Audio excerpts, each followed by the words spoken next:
Mount Rushmore, South Dakota, I think. Yeah. Now, that place, that land, was originally inhabited for its Native Americans. And they were forced to sell that land. Right? I've never been there, but I'm pretty sure if you go in there, they're gonna be like, oh yeah, there was a deal with the whites and the Native Americans and they sold the land. No, they didn't. It's called the Sell or Starve Act. You find out that the Edomites had pressed upon them several times and said, listen, we want that land, because they investigated and they found that it was rich with gold. And they kept pressing them like, look, let us sell us the land. We'll give you this, we'll give you that, we'll give you this. And the Gadites always said, no, we care about the land more than anything. So then eventually they said, all right, we'll make a deal. The white man is to buy it, do all this. They made the deal. Then eventually they went reneged on the deal. That's the real renege right there, Esau. They said, we can't let them be by themselves, because think about what they could do with that gold. If they get wise enough to know what they can do with it, eventually they're going to start prospering and overtaking this. So then they said, all right, well, here's what we're going to do. You either going to sell that land, or we're going to starve you out. We're no longer going to provide you our commodity. And with that, they was left with no option but to sell. It's called the Sell or Starve Act. I guarantee you, if you go over there, they're not going to tell you that. They're going to be like, oh yeah, it was a trade, but no, you didn't. You basically stole that one, right? Because you a deal breaker. You a re-digger. Damn nigger. Real thief, real thug, real gangsters. Criminals.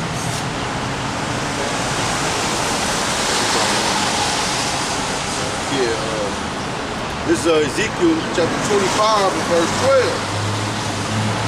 It reads,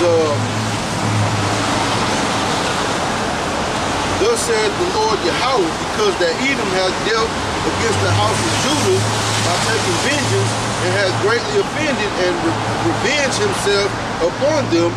Therefore, thus said the Lord Yahweh, I will also stretch out my hand upon Edom, and will cut off man and beast from it, and will make it desolate from Teman, and they of Dedan shall fall by the sword. This is why nobody wants to be an Edomite today.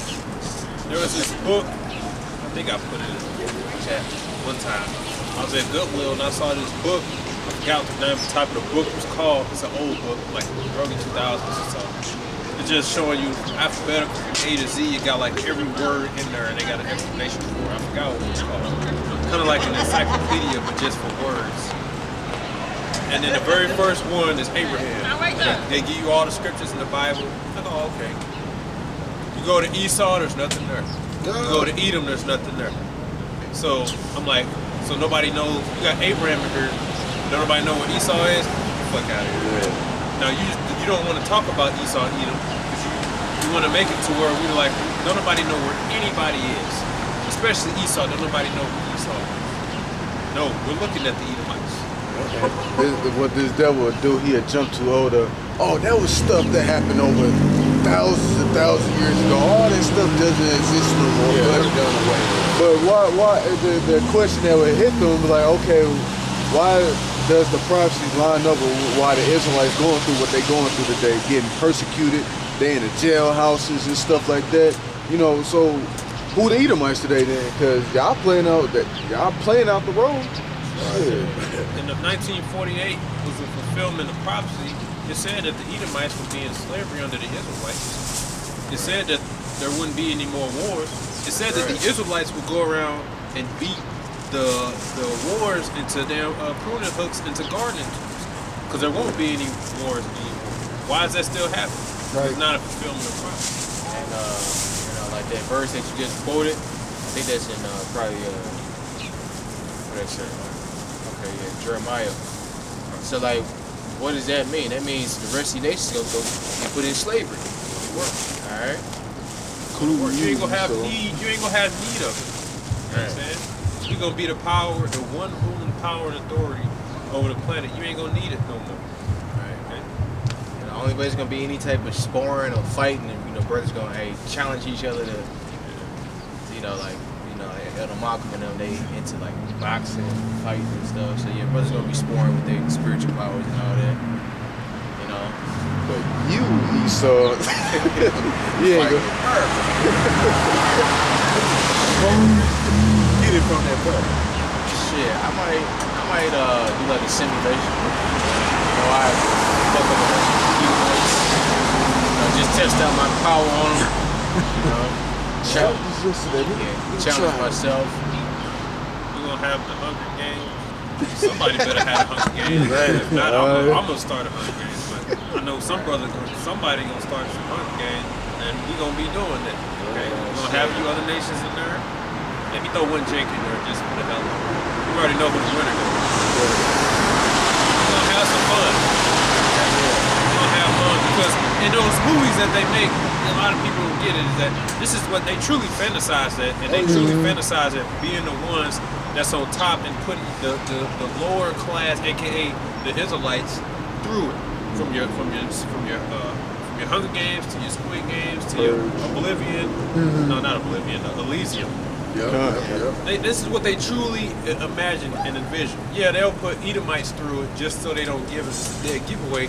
But anybody with a, open mind, know like, okay, we already know what the deal is. We know that if the purge, some of the purges, they was flat out honest. But we already know if there was an actual purge, you already know who the target would be. Okay, this is the things we know, and this is what your heart fantasizes. You really wish you could do these things to us. So if we're gonna do it to you, then the king. And that movie called Antebellum, when the Edomites, they was practicing that slavery shit in the middle of the woods and shit, man. It's probably shit out here like that for real, why a lot of jakes end up missing and shit, man. They doing that sick ass shit to them people, man. I think a lot of open land in the middle of the country. There was an old movie, and I can't think of the name of it now, that Ice-T was in, where he was being hunted. Talking about the most dangerous game. Is that what it was? Yeah, it's based off a book. Okay. Like I read. Yeah, okay. They promised them.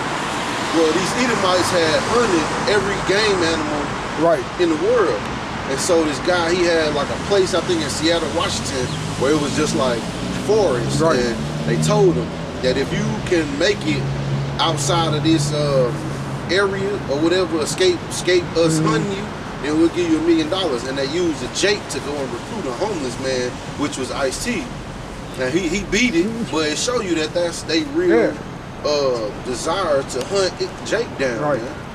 It says they hunt our steps, They hunt us like prey, man.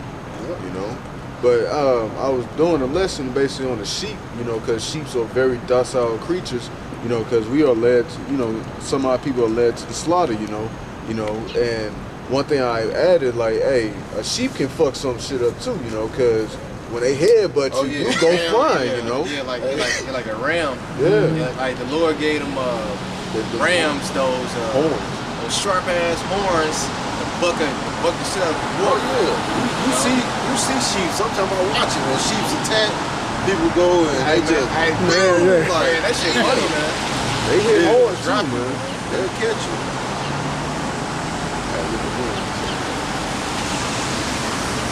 Continuing Ezekiel 25 and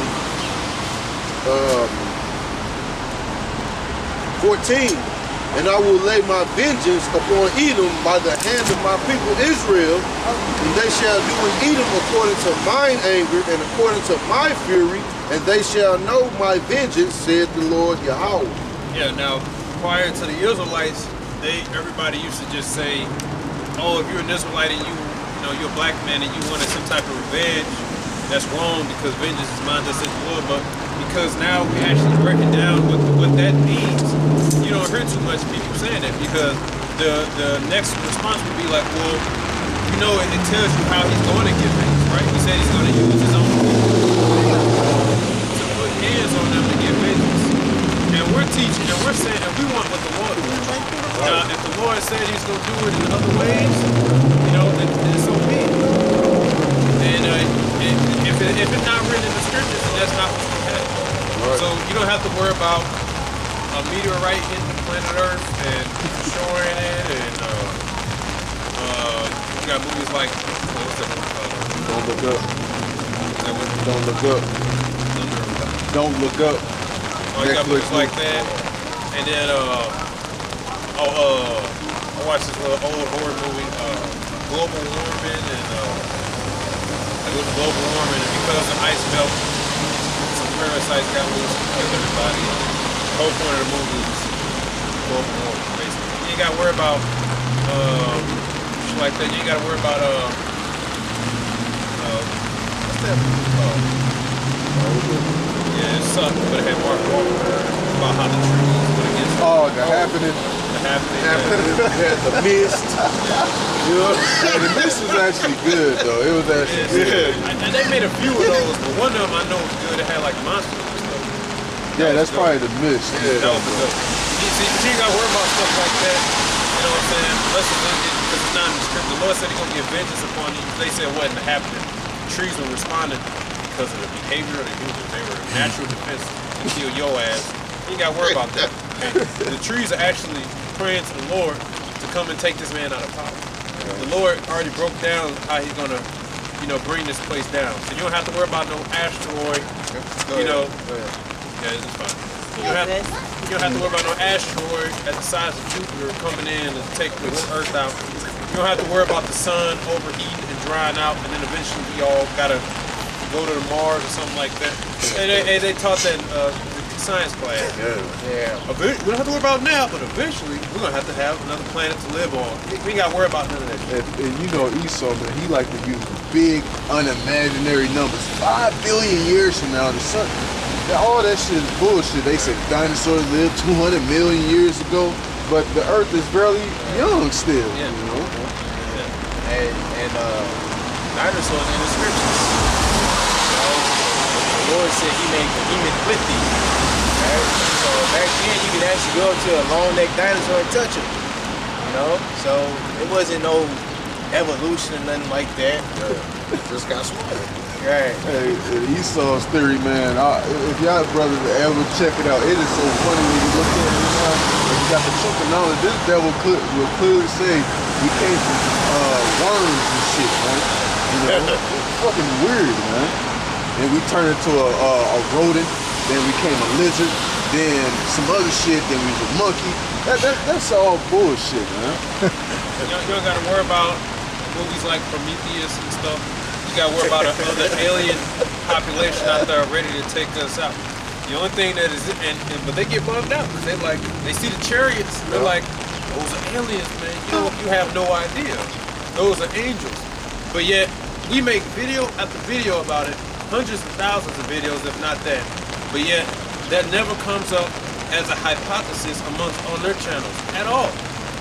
Everybody has a theory as of what the hell they are. But you mean to tell me they ain't came across a brother's video where he says, look, this go back to the Bible, those are angels? Nobody ever brought that up, right? These Edomites don't, because they're running scared. Trump denied the existence of chariots. I don't know anything about them. I think if they existed, I would know about it. I think NASA, we got under control. That's because you're out of fear, man. You're terrified. Make the 6th branch of the military. Yeah. Called I think it's something like Star Wars. Some shit. Star Wars Project Star Wars. Some shit. That shit. Put lazy. See that? You talking about the 6th? You say the 6th branch? I think it's Space Force. Yeah. Space Force. That's what it's called. Now, out of all those crafty ideas they put on movies, we tell you the closest one had to be Independence Day. Oh yeah. Because that is in the Bible. Yeah. There is going to be a giant chariot, more than 1,000, that's going to block out the sky. And all you're going to see is the light, fire, but what they don't tell you is that they're not going to be aliens, man. Maybe aliens to you, but those are going to be angels. And that's really going to be us. Lord willing, yeah. Pitch Black. The Pitch Black series, but it ain't gonna be no predator type or alien looking things coming out from chariots. It's gonna be Israelites, man. Yeah, shit. Esau still gotta worry about the demons though. Because those demons gonna get busy and run rampant. Because these demons exist, and guess what? Some of them look like fucking monsters. They stalking y'all, right? too. They stalking. Yeah, I was gonna add there's another movie that talk about that show chariots and how chariots gonna cover the sky. It's an old Disney movie, Chicken Little. Shit, that movie is crazy. The chariots came out the sky and shit, man. Man, these people know what the hell coming down this pipe, man. But they'll bug it out and say, oh, it's aliens from a third dimension or fifth dimension. They don't want to acknowledge this biblical significance. Because then you got to deal with people. Who they coming to say? They are not Ephraimites.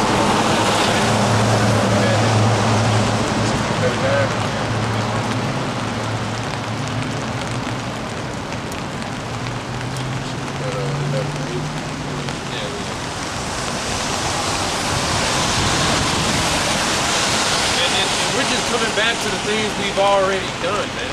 The chariots was like one with us. You see them every day in the ancient world. You know? It covered the tabernacle.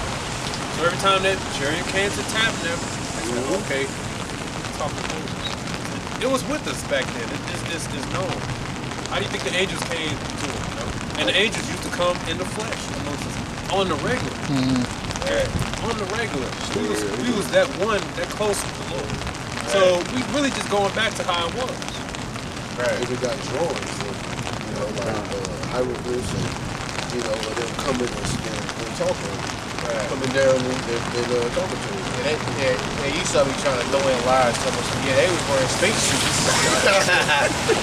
Some Buzz Lightyear suits. Fuck out of here, Esau, man. Esau trying to add shit to further push his agenda. Hey, that shit funny, man, because Esau learned so much, he started to believe his own lies, bro. What choice do they have? Because you gotta try to, like believing your lies, that's like a coping mechanism.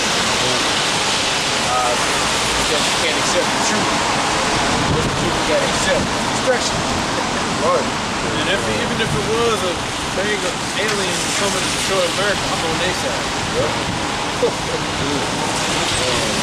Esau, man, he's an individual where if nobody laugh at his own joke, he's gonna laugh at his own joke.